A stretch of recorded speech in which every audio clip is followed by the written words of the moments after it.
Persidangan pembunuhan Brigadir Yosua makin penuh intrik dan drama. Adu kesaksian, argumen, dan data mengemuka di antara para terdakwa. Publik pun menerka, siapa jujur, siapa berdusta. Saya, Niluh Puspa, mencari jawabnya.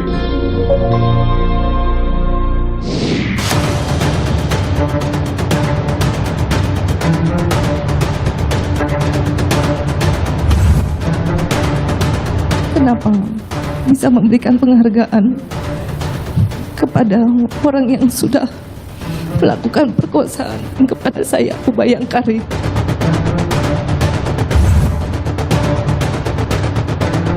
Di samping Pak Efes yang pasti mendengar. Oke. Sudah dijelaskan tentang itu skenario yang mulia. Saya minta menghajar, kemudian saksi melakukan atau menerjemahkan itu perintah penembakan dari saya. Saya akan bertanggung jawab. Istri saya jangan kau libatkan.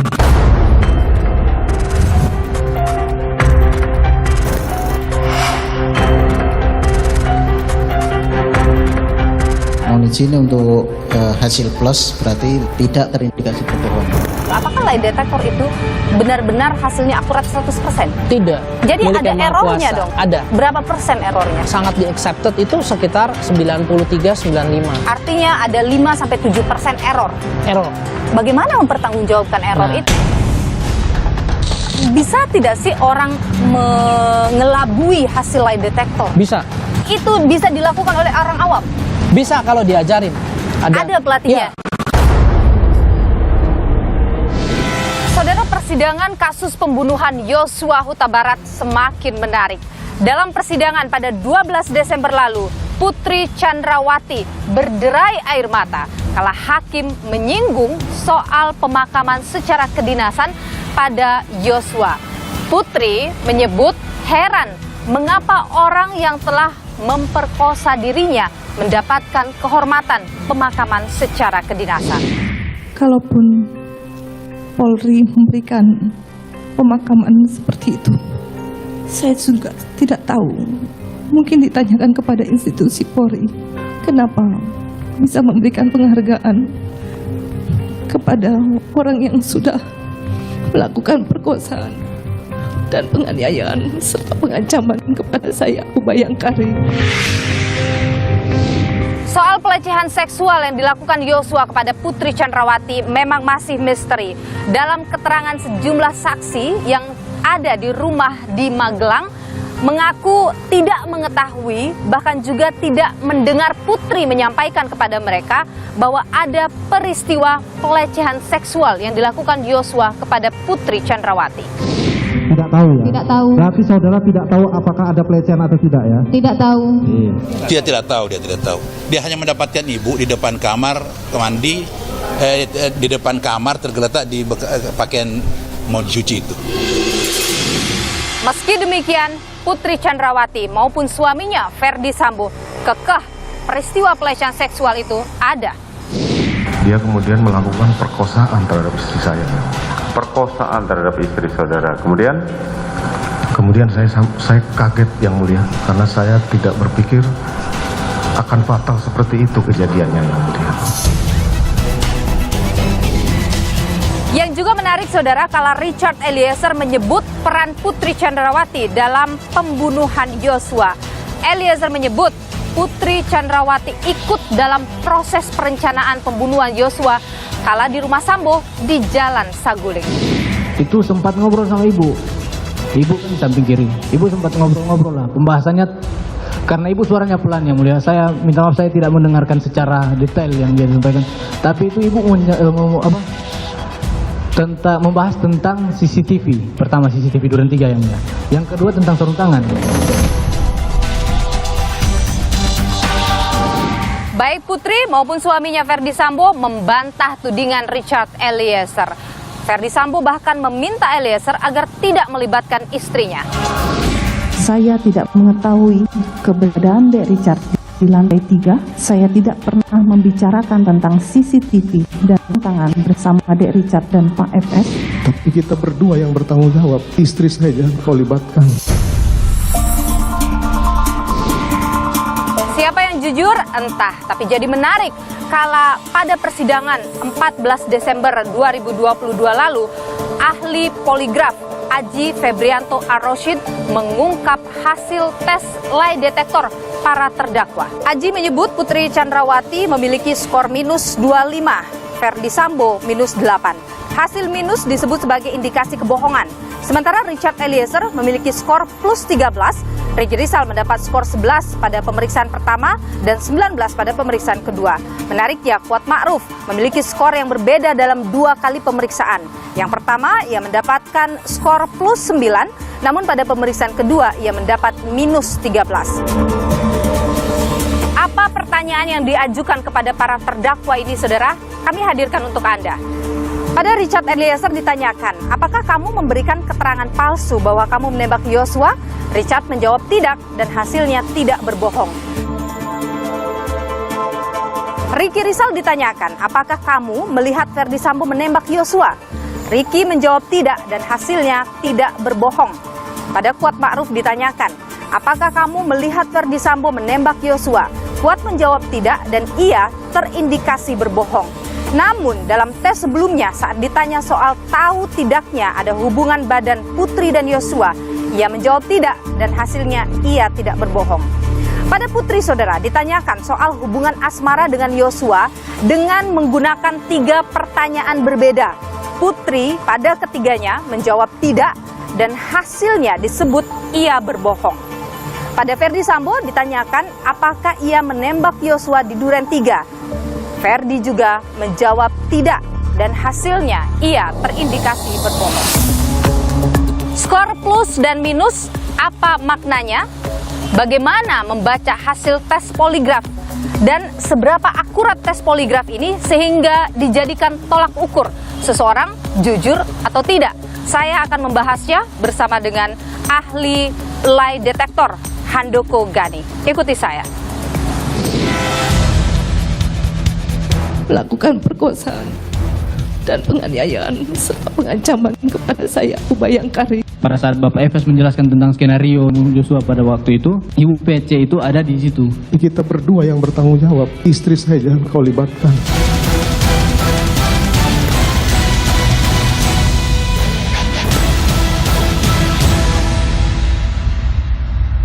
Poligraf jadi perbincangan setelah muncul dalam persidangan kasus pembunuhan Yosua. Saudara, di hadapan saya sudah ada ahli lie detektor Handoko Gani. Bu Handoko, terima kasih sudah bersama Niluh. Ada hasil poligraf yang dibuka dalam persidangan Yosua, Putri minus 25, Sambo minus 8. Apa artinya itu? Ya, artinya sebagaimana sudah disampaikan Pak Haji, yaitu bahwa adanya deception. Nah, cuman yang harus dipahami adalah angka 25 itu biasanya merupakan akumulasi skor. Oke. Ya, jadi dari sejumlah pertanyaan. Dari sejumlah pertanyaan. Jadi scoring system di poligraf itu sepanjang yang saya ketahui ada dari minus 3 sampai 0, 0 sampai 3. Kalau minus 3 itu artinya sudah pasti strongly lie gitu, strongly deception. Kalau plus 3 artinya ya truth, dia berkata jujur. Nah, kalau bisa misalnya angkanya 9, mungkin ada 3 pertanyaan yang dijawab bohong gitu. Oke, jadi kalau minus 25, ya berarti ada akumulasi banyak tuh ya, ada berapa pertanyaan dan yang menjawab bohong. Tapi nggak semua scoringnya 3 pasti. Kalau 25, kalau kita hitung-hitung kan, kalau 3 kelipatan 3 kan 24. Betul. Paling mentok berarti ada 1 atau 2 pertanyaan yang mungkin cuma minus 1 atau minus 2. Nah, ini yang harus dibuka lebih jelas kepada masyarakat. Dan ketika ada angka minus itu sudah bisa disimpulkan orang itu bohong. Sebetulnya yang sangat disarankan adalah dari pertanyaannya. Jadi selama pertanyaan itu minimal sudah 3 kali scoringnya negatif, maka bisa disimpulkan dia bohong. Jadi kalau baru sekali, biasanya kalau kami masih berusaha untuk bertanya lebih dalam. Takutnya yang bersangkutan ini tidak paham. Contoh, apakah saudara melihat? Dijawab ternyata hasilnya bohong. Kemudian kita berusaha mendetilkan apakah saudara pada saat itu berada di sana menyaksikan. Nah, ini bahasa yang lain. Jadi semakin lama tuh harus semakin detil memaparkan. Coba kita lihat pertanyaan pada Putri Chandrawati. Ya. Apakah Anda berselingkuh dengan Joshua? Itu dijawab tidak. Kemudian ditanyakan lagi dengan pertanyaan, apakah Anda berselingkuh dengan Joshua di Magelang? Dijawab dengan tidak. Pertanyaan relevan selanjutnya adalah, apakah Anda berselingkuh dengan Joshua selama di Magelang? Dan subjek ini tetap menjawab dengan jawaban tidak. Ya, ini menarik. Kalau dari sisi psikologi sekaligus alat itu sendiri, ketika seorang korban pelecehan seksual ditanyakan seperti itu, apakah saudari selingkuh? Nah, itu menjadi pergolakan batin di dalam hati si wanita. Jadi hasilnya memang bisa jadi abu-abu. Nah, ini saya dalam hal ini lebih menyarankan alangkah baiknya kalau pertanyaan itu dari awal ditanyakan dulu definisi selingkuh, karena kita perlu menyamakan definisi. Jadi Anda mau mengatakan bahwa dengan pertanyaan yang tadi 3 itu dan jawaban dengan dia tidak, kemudian dia terindikasi berbohong, belum tentu dia berbohong. Tentu menurut saya itu masih abu-abu. Nah, pada Ferdi Sambo itu ditanyakan pertanyaan, apakah Anda menembak Joshua? Dia menjawab tidak. Kemudian ditanya lagi, apakah Anda menembak Joshua di rumah Duren 3? Dijawabnya juga tidak. Dan pertanyaan ketiganya adalah, apakah Anda menembak Joshua pada Jumat kejadian? Subjek juga menjawab tidak dan itu terindikasi berbohong. Apa yang Anda baca? Oke, ini spesifik, lain dengan yang tadi. Ya, artinya gini.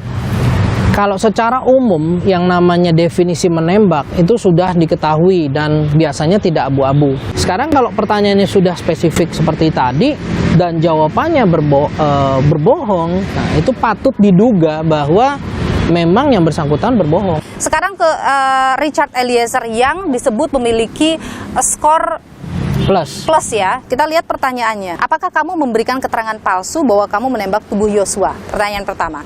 Apakah kamu memberikan keterangan palsu bahwa kamu menembak tubuh Joshua di rumah dinas? Kemudian pertanyaan selanjutnya, apakah kamu memberikan keterangan palsu bahwa kamu menembak tubuh Joshua pada Jumat kejadian? Dan pada ketiganya dia menjawab tidak dan dia terindikasi jujur. Dari formulasi pertanyaan, apa yang Anda baca? Itu menarik sekali karena tipikal pertanyaan itu bisa dikategorikan jenis truth false gitu. Artinya kita sudah tahu atau penyidik sudah tahu bahwa yang bersangkutan tidak menembak. Tapi cara bertanyanya apakah betul saudara tidak menembak? Oke. Ya, jadi kalau udah seperti itu dibolak-balik pertanyaannya masih bisa menjawab dengan truth, kemungkinan besar benar. Apakah formulasi pertanyaan itu juga bisa menentukan hasilnya? Nanti ini hasilnya akan mengarah ke bohong, ini akan hasilnya mengarah ke jujur. Kalau pertanyaan pada dasarnya seperti umpan, ya umpan untuk kita memancing ikan. Ketika kita tahu bahwa hal seperti itu sangat-sangat disembunyikan dalam sekali dalam hati, maka betul-betul pertanyaannya harus semakin menjurus ke dalam hati tadi. Gitu.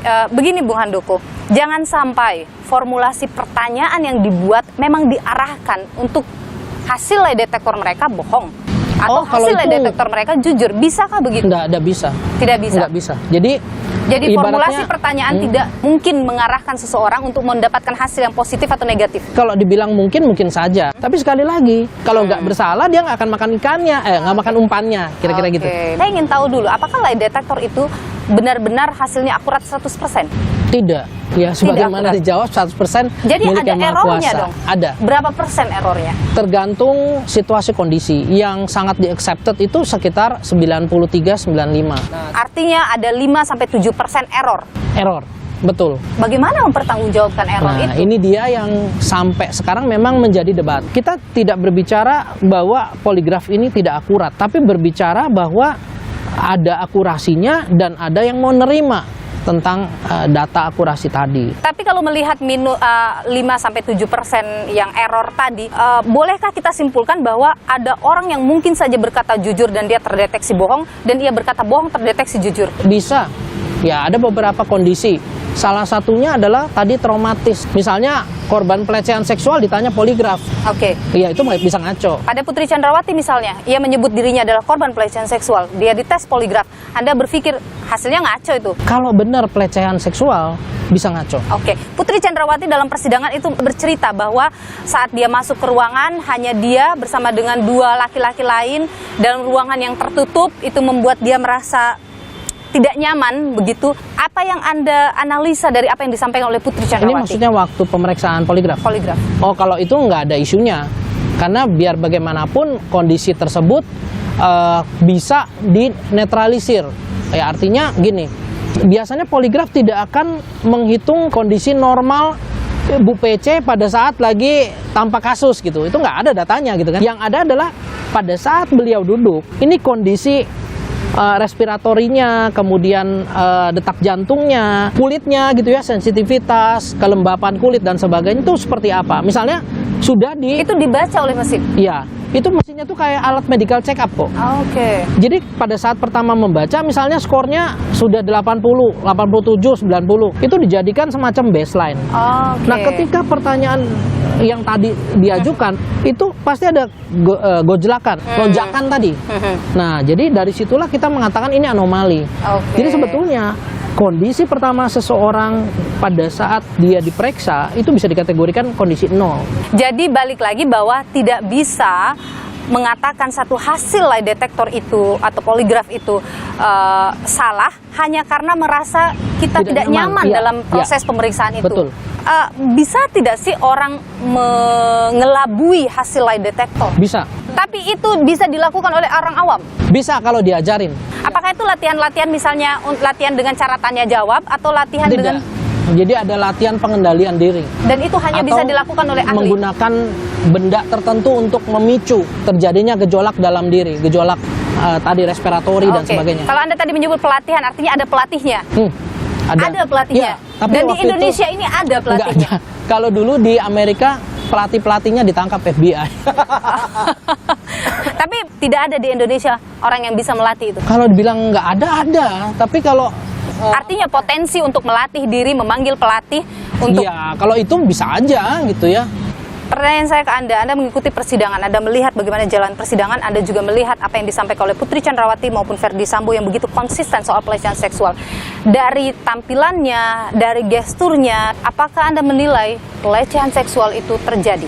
Saya sebagai masyarakat awam, saya kan cuma melihat potongan-potongan doang, bukan sidang utuh. Nah, kalau apa yang saya lihat dari potongan-potongan belum cukup kuat untuk menyatakan pelecehan seksual itu ada dan sedemikian traumatisnya. Oke. Belum tahu. Handoko Gani, ahli lie detector, terima kasih sudah berbagi informasi di Nilu. Sehat selalu, Bung Handoko. Terima kasih. Melakukan perkosaan dan penganiayaan serta pengancaman kepada saya, Ubayang Karim. Pada saat Bapak Efes menjelaskan tentang skenario Joshua pada waktu itu, Ibu PC itu ada di situ. Kita berdua yang bertanggung jawab, istri saya jangan kau libatkan.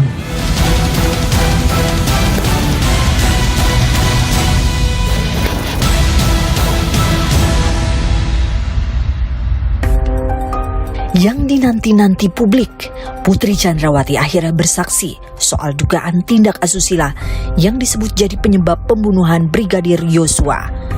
Dalam sidang yang berlangsung 12 Desember 2022, Putri beberkan peristiwa pelecehan yang ia alami saat di Magelang. Saya hanya diam saja karena saya ikhlas menjalankan semua ini karena saya hanya berserah sama Tuhan. Esoknya, drama persidangan berlanjut. Perdebatan sengit terjadi antara tim pengacara Verdi Sambo dengan saksi terdakwa Richard Eliezer. Itu saya didoktrin terus-menerus oleh klien Bapak tentang skenario. Siapa yang doktrin? Di mana yang doktrin? Di mana saudara didoktrin? Di lantai 3. Saudara penasihat hukum tidak perlu sampai membentak. Saya mencoba mengingat-ingat kembali kejadian demi kejadian. Bapak kira segampang itu mengingat kembali kejadian Ini tidak konsisten. Pertanyaan-pertanyaan tim pengacara Verdi Sambo dan Putri Chandrawati menyulut kekesalan Eliezer. Apa tujuan saudara kemudian mengubah cerita tersebut dengan menutup mata? Ya, saya sudah sampaikan seperti itu, Ibu. Tujuannya? Oh, kok tanya tujuan, Ibu? Ya, karena perubahan BAP pasti ada tujuannya. Nah, di sini di tanggal kan 15 bulan 8, apakah ada yang mengajari saudara untuk hal tersebut? Kok ada yang mengajari, Ibu? Selain mendengar kesaksian para terdakwa, sidang juga menghadirkan para saksi ahli. Dua ahli yang diminta keterangan di awal adalah Arif Sumirat, ahli balistik, dan Aji Febrianto, ahli poligraf dari Pusat Laboratorium Forensik Polri. Dalam persidangan, ahli poligraf menyebut Ferdi Sambo dan istrinya Putri Chandrawati terindikasi berbohong. Hal ini terlihat dari skor minus yang didapat keduanya. Ferdi Sambo minus 8, Putri Chandrawati minus 25. Sementara hasil poligraf terdakwa Richard Eliezer dan Ricky Rizal terindikasi jujur. Yang menarik, Kuat Ma'ruf menjalani 2 kali tes, hasil skor yang didapat Kuat bervariasi. Dalam tes pertama, Kuat terindikasi jujur. Namun, tes kedua, Kuat terindikasi tak jujur. Terdakwa Sambo apa? Terindikasinya apa? Minus. Siap. Minus. Siap. Kalau minus apa? Terindikasi berbohong. Siap. Kalau terdakwa Putri? Terindikasi berbohong. Ferdi Sambo dan Putri Chandrawati kompak menyatakan keberatan atas keterangan ahli poligraf. Pengacara Sambo pun mempertanyakan keabsahan tes poligraf. Nah, ketika Bu PC menolak, menyampaikan di pretest itu, terang. Dan tadi saudara ahli sampaikan berarti dia tidak punya kepercayaan kepada pemeriksa untuk menyampaikan keterangan soal tanggal 7 kejadian itu. Bagaimana hasilnya bisa divalidasi, Bapak? Kami tidak tahu apakah beliau percaya sama kita atau tidak. Jadi untuk menentukan seseorang itu ya untuk dilakukan pemeriksaan ada namanya tes angka. Seseorang ini memang layak untuk dilakukan pemeriksaan ataukah tidak. Kalau memang tidak layak, tidak kita lanjutkan. Lantas, sejauh mana hasil tes poligraf bisa memengaruhi hasil di persidangan? Jarang sekali hasil poligraf itu diletakkan sebagai bukti. Dia lebih untuk menyempitkan arah penyidikan sehingga kemudian lalu entah itu kepolisian, jaksa atau hakim cukup yakin bahwa berada pada track yang benar dalam kerangka siapa yang kemungkinan menjadi tersangkanya. Persidangan terus berlanjut. Ke depan akan makin banyak fakta terungkap. Kejujuran dari para terdakwa dinanti. Tantangan bagi hakim untuk memutus perkara seadil-adilnya. Saling bantah dalam persidangan terjadi antara terdakwa Ferdi Sambo, Putri Chandrawati, dan juga Richard Eliezer. Dan yang menarik juga ketika ahli poligraf membuka hasil poligraf masing-masing terdakwa. Sudah hadir di hadapan saya Febri Diansyah, pengacara Putri Chandrawati. Bung Febri, terima kasih sudah bersama Niluh, sehat selalu. Sehat, amin. Dalam persidangan kemarin ada hasil poligraf yang dikeluarkan, dibacakan klien Anda, Putri Chandrawati, dikatakan minus, pun demikian dengan Ferdi Sambo. Apa tanggapan pengacara? Pertama, kalau kalau semua poligraf itu digunakan, yang paling diuntungkan sebenarnya adalah Ferdi Sambo. Kenapa? Richard mengatakan ketika dites poligraf bahwa dia yang menembak Joshua. Ricky ketika tes poligraf dan hasilnya jujur, Richard juga jujur, Ricky juga jujur, di tes poligraf mengatakan dia tidak melihat Ferdi Sambo menembak Joshua. Sementara dakwaan jaksa, Ferdi Sambo menembak Joshua pada tembakan kelima ketika Joshua sudah jatuh. Tapi yang jadi soal bagi kami bukan itu sebenarnya. Bagaimana kita bisa meletakkan satu bukti itu berkesesuaian dengan bukti yang lain. Nggak boleh ada satu bukti yang berdiri sendiri, kemudian dari satu bukti itu disimpulkan seolah-olah yang lain juga seperti itu. Kalau kita bicara soal poligraf, ada perdebatan di kalangan hukum, praktisi atau ilmuwan hukum, dan di kalangan psikolog. Karena poligraf sebenarnya tidak memotret fakta. Dia memotret atau merekam bagaimana reaksi tubuh atas pertanyaan-pertanyaan tertentu.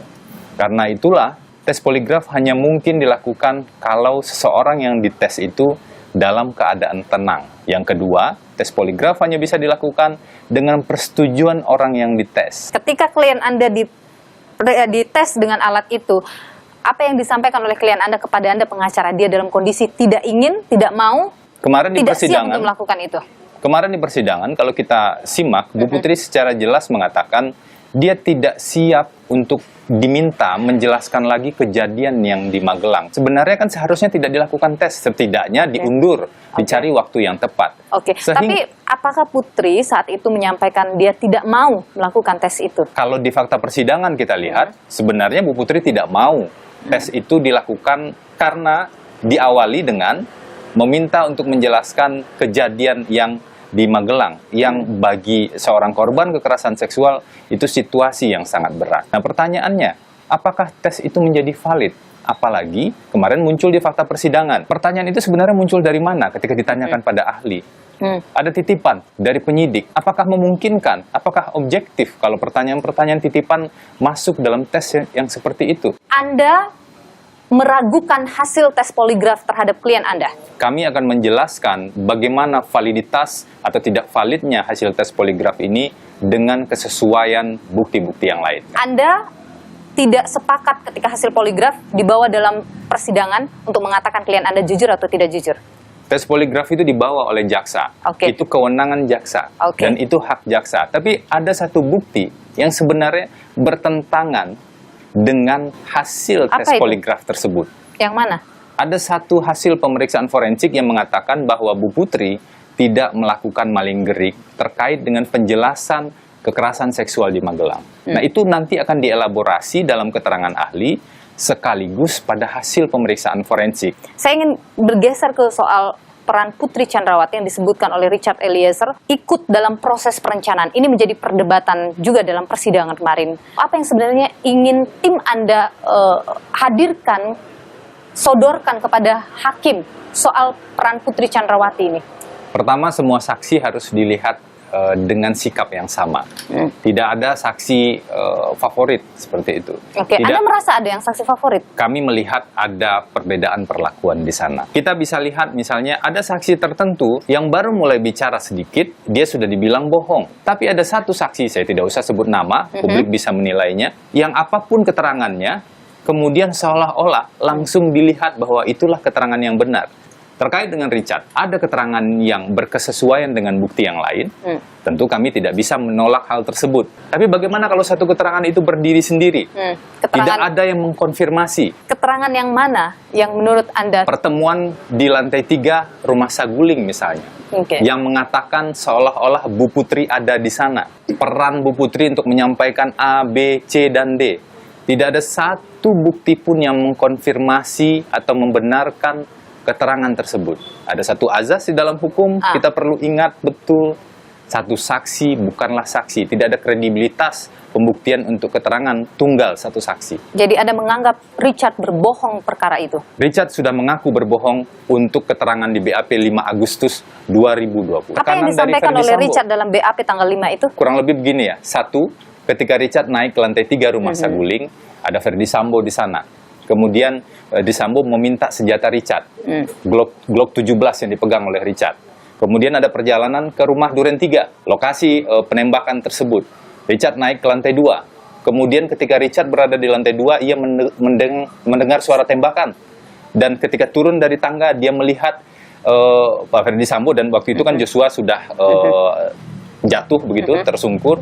Maka Ferdi Sambo setelah itu menyerahkan senjata ke Richard. Seolah-olah kalau yang kami pahami dari sana, penembakan semua dilakukan oleh Ferdi Sambo. Dan Richard tidak tahu apa-apa. Ini keterangan pertama yang berubah setelah skenario. Ketika kami tanya, ada arahan Ferdi Sambo nggak? Nggak ada. Richard 2 kali berbohong. Satu, lah di fase skenario, dia berbohong karena ada arahan Ferdi Sambo. Yang kedua, ini jadi pertanyaan kami juga. Siapa sebenarnya yang mengarahkan keterangan tanggal 5 Agustus tersebut? Kami tidak tahu sampai sekarang. Saya mau tanya, apakah keterangan pada tanggal 5 yang ditulis dalam BAP itu ditandatangani oleh Richard dan masuk dalam berkas Ada tanda tangan. Dan masuk dalam berkas perkara? Tidak masuk dalam berkas perkara. Itu yang menjadi pertanyaan kami. Ketika ada kejanggalan tadi yang Anda sebutkan, apakah ada pihak ketiga yang memasuki Richard atau itu memang kehendak Richard sendiri? Saya tidak tahu. Soal Putri Chandrawati disebut Richard ikut dalam proses perencanaan, menurut Anda itu bohong? Itu tidak benar dan tidak terkonfirmasi. Apakah pernyataan-pernyataan disampaikan oleh klien Anda memiliki data yang bisa diverifikasi dan dipertanggungjawabkan? Itu tugas kami melakukan verifikasi untuk setiap fakta, setiap pernyataan-pernyataan tersebut. Kenapa? Karena janji kami sejak awal adalah kami akan dampingi perkara ini secara objektif. Apa itu objektif? Faktual, melihat fakta-fakta dan bukti yang muncul di persidangan dan di berkas perkara. Baik, Bung Febri Diansyah, pengacara Putri Chandrawati, terima kasih sudah berbagi informasi di Niluh. Sehat selalu. Saudara, dalam persidangan pembunuhan Yosua, keterangan Richard Eliezer banyak dibantah oleh Verdi Sambo dan istrinya Putri Chandrawati. Kita tanyakan hal ini pada pengacara Richard Eliezer, Roni Talapesi. Bang Roni, terima kasih sudah bersama Niluh. Terima kasih, Niluh. Saya ingin konfirmasi langsung ke Anda soal kesaksian klien Anda yang banyak dibantah oleh Putri Chandrawati dan juga Verdi Sambo. Pertama, soal peran Putri dalam kasus pembunuhan. Richard menyebut Putri terlibat dalam proses perencanaan dan ini dibantah oleh baik Putri maupun Verdi Sambo. Tanggapan Anda? Iya Mbak Niluh, dari awal kan kalau dari rekonstruksi kan sudah berbeda ya. Saya mencatat ada sekitar 30-an adegan yang berbeda.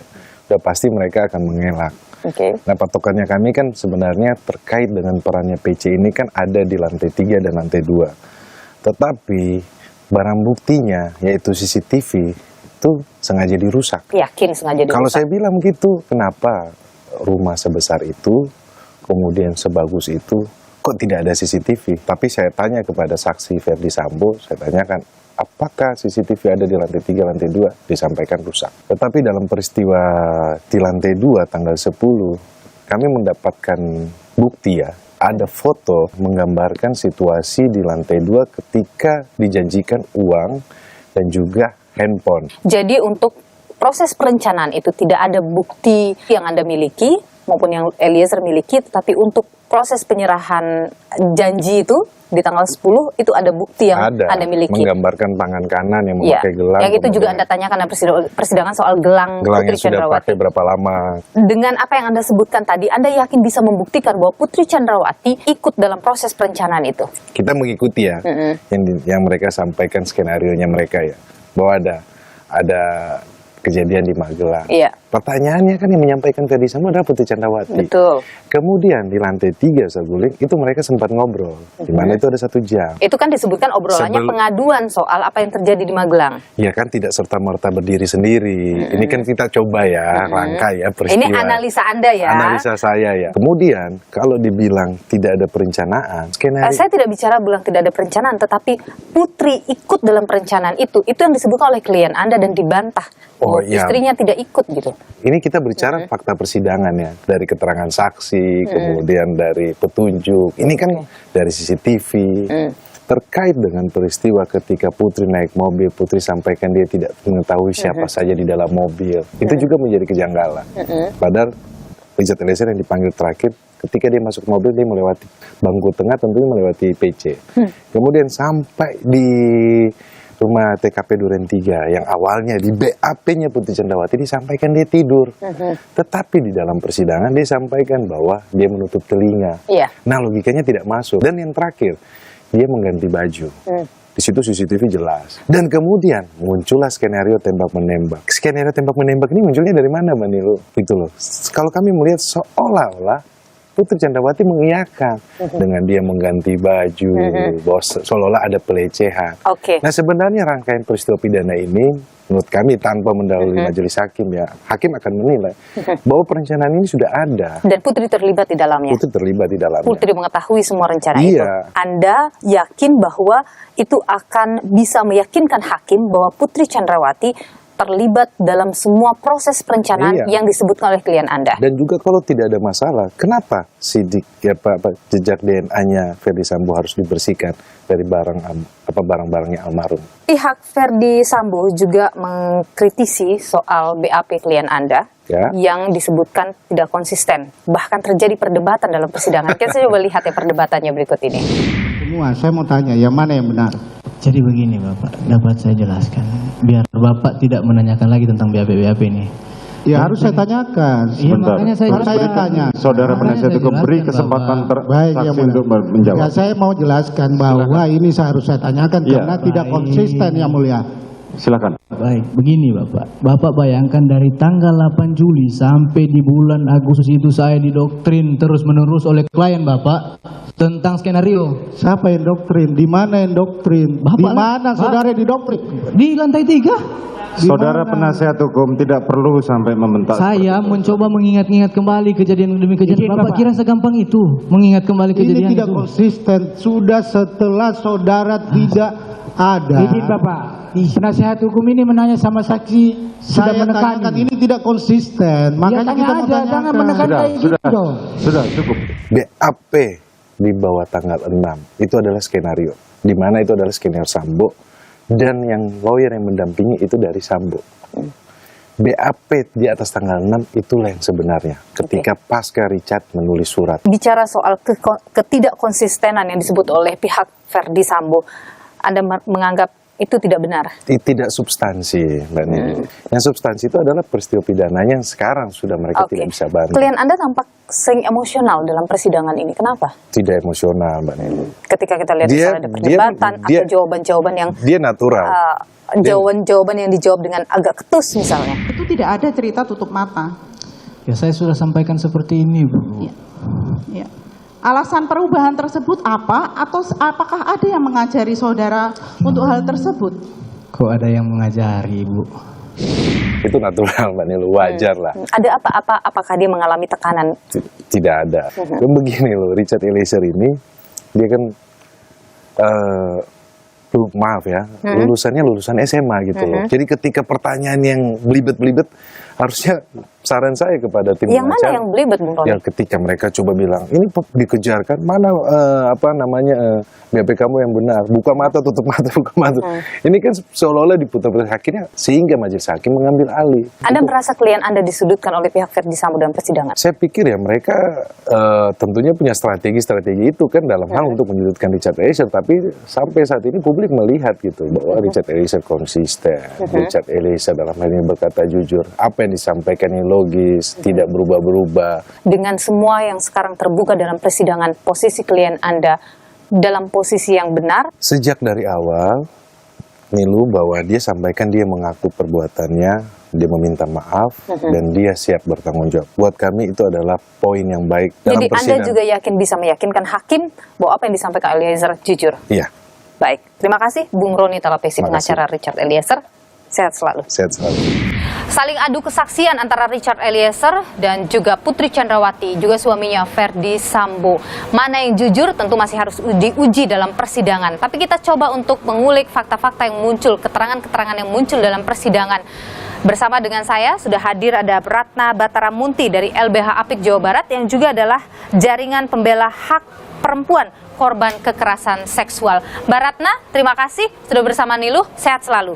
Ya, sama-sama. Ya, salam sehat ya. Soal persidangan kasus pembunuhan Yosua, kita lihat dalam persidangan baik Putri Chandrawati maupun Verdi Sambo ini sangat konsisten menyebut bahwa ada peristiwa pelecehan seksual yang dilakukan Yosua kepada Putri yang memicu kemudian terjadinya peristiwa pembunuhan terhadap Yosua.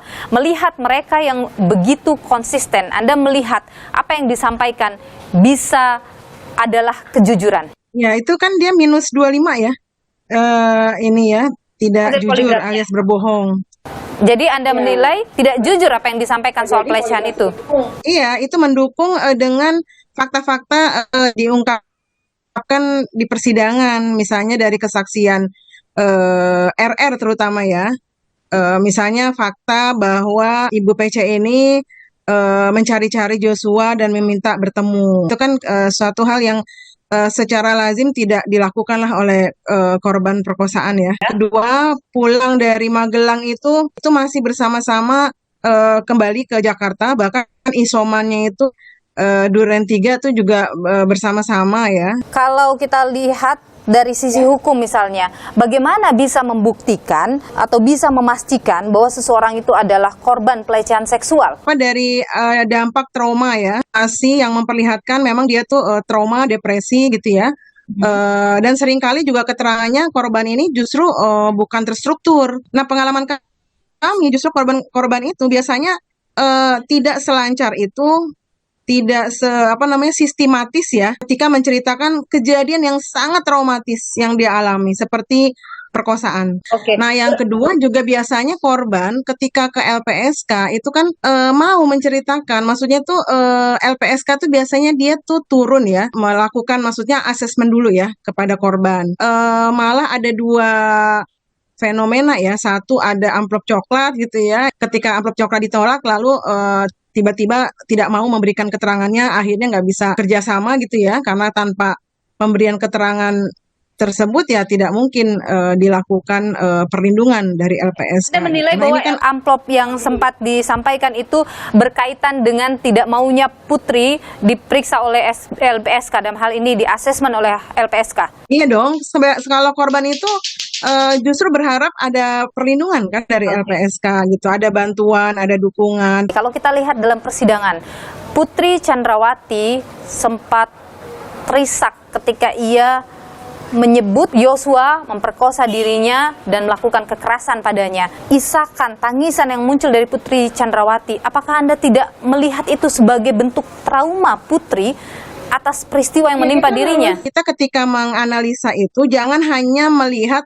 tangisan, isakan ya, tanpa melihat faktor-faktor yang lain. Situasi misalnya dia relasi dengan Joshua kan selama ini cukup baik gitu ya, dan Joshua selama ini tuh menghormati dia sebagai ibu. Tapi kan bisa lagi ada motif yang lain. Apakah memang ini ada hubungan antara Joshua sama si PC itu sampai hubungan romantis itu, atau sebenarnya itu tuh memang disetting untuk menutupi sebenarnya kasus yang lebih besar. Kalau Putri ternyata berbohong soal pelecehan seksual, apakah ini akan menjadi presiden buruk bagi korban kekerasan seksual, Mbak Ratna? Ya pastilah jadi presiden buruk ya, karena kan akhirnya korban-korban yang sesungguhnya itu justru tidak mendapatkannya maksimal ya pelayanan dari polisi, karena kan semakin menguatkan bahwa korban KS itu memang seringkali berbohong gitu. Baik, Mbak Ratna Bataramunti dari LBH Apik Jawa Barat yang juga jaringan pembela hak perempuan korban kekerasan seksual. Terima kasih sudah bersama kami di program Niluh. Sehat selalu Mbak Ratna.